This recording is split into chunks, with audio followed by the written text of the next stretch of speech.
코로나19 사태에 불교계는 선제적으로 대응하며 위기 극복에 동참했습니다. 하지만 사찰 경제 부담은 커지고 있는데요.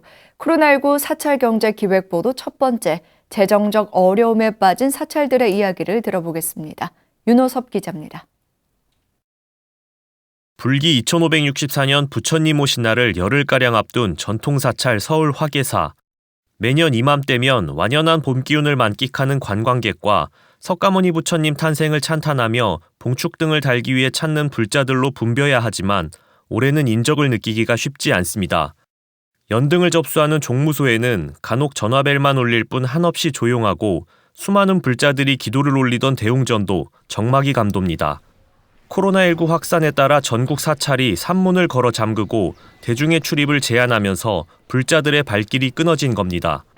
다행히 코로나19 사태가 점차 진정 국면에 접어들고 사찰들이 다시 산문을 개방했지만 여전히 경내는 한산하기만 합니다. 이로 인해 지난 2월부터 코로나19 확산을 막기 위해 선제적으로 대응한 전국 사찰들은 열악해진 사찰 경제 회복에 어려움을 겪고 있습니다. 재무스님 표현으로는 작년도 음력으로 작년도 대비 반 정도밖에 수입이 들어오지 않았다라고 표현을 하는데 그건 여러 가지 이유가 있겠죠. 또 이동이 자유롭지 못하다 보니까 기도나 등공양이나 다 접수는 했는데도 현실적으로 오지 못하니까 미금으로 남아있는 경우도 있고 또 실질적으로 또 마음이 일지 않아서 못 오신 분들도 있을 테고. 전 세계적 재난인 코로나19를 극복하기 위해 법회와 강의를 중단하고 정부와 종단의 방역 지침을 준수했지만 정작 사찰 재정 수입은 예년 대비 절반에도 미치지 못합니다. 지난 2월 포교와 교육, 명상 중심 도량을 발언하며 개원한 도심포교당, 분당 공심선언. 개원과 함께 아미타불 천일 기도정진에 들어갔지만 신도들의 모습을 보기 어렵습니다. 우리 사회의 소외된 이웃들과 고통을 나누기 위해 발언했지만 재정 상황이 심각해 사찰 운영에 빨간불이 켜졌습니다.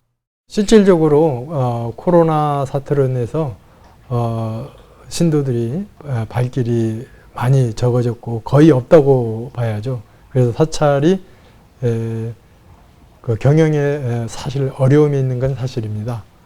그렇지만 저희들이 신도들이 안 났다고 해서 저희들이 가만히 있지 않았고 그 기회를 내실을 다지는 기회로 삼아서 열심히 정진을 하였습니다. 청강 스님은 이대로 불자들의 발길이 끊어져서는 안 된다는 생각에 유튜브를 운영하면서 법문과 명상, 강의 등을 제공하며 대중의 관심을 불러일으키고 있습니다. 하지만 이런 온라인 활동이 곧 사찰 재정 수입으로 이어지지는 않아 경상비 지출마저도 부담스러운 상황입니다. 이처럼 전국의 모든 사찰이 재정적 어려움을 호소하자 조계종 포교원은 불자들에게 재적사찰 서원회 등 한등 더 달기 캠페인을 제안했습니다. 법회와 기도 중단, 불교대학 개강 연기 등으로 위기에 빠진 사찰에 힘을 보태자는 의미입니다. 하지만 사찰을 직접 찾아 등을 접수하고 보시하는 문화가 익숙한 불교계에서 이 캠페인은 큰 효과를 보지 못하고 있습니다.